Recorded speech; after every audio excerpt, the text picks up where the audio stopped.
సబ్స్టేషన్ల పక్కనే భూమి అందుబాటులో ఉన్న చోట పైలట్ ప్రాజెక్టు కింద సౌర విద్యుత్ ప్లాంట్లు ఏర్పాటు చేయాలని విద్యుత్ సంస్థలను ముఖ్యమంత్రి రేవంత్ రెడ్డి ఆదేశించారు.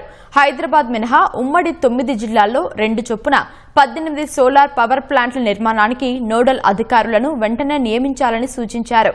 విద్యుత్ శాఖపై మర్రి చెన్నారెడ్డి మానవ వనరుల కేంద్రంలో సమీక్ష జరిపిన సీఎం భారీ డేటా సెంటర్లకు అవసరమైన విద్యుత్ సరఫరాకు అనుమతులివ్వాలని ఆదేశించారు.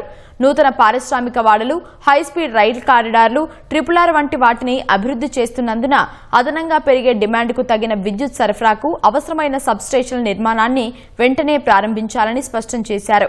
గ్రీన్ ఎనర్జీ పాలసీలో భాగంగా ప్రాధాన్య క్రమంలో దరఖాస్తులు పెట్టుకున్న వారికి అనుమతులు ఇవ్వాలని రేవంత్ రెడ్డి చెప్పారు. మరోవైపు సౌర విద్యుత్ కేంద్రాల ఏర్పాటుపై స్వయం సహాయక సంఘాల మహిళలకు అవగాహన కల్పించాలని తెలిపారు. సోలార్ స్టవ్ల వినియోగంపై ప్రజలకు అవగాహన కల్పించాలని సూచించారు. నిరంతర కరెంటు సరఫరాలో లోపాలు సవరించేందుకు మెరుగైన విద్యుత్ సరఫరాకు AI సాంకేతికతను వినియోగించుకోవాలని రేవంత్ రెడ్డి పేర్కొన్నారు.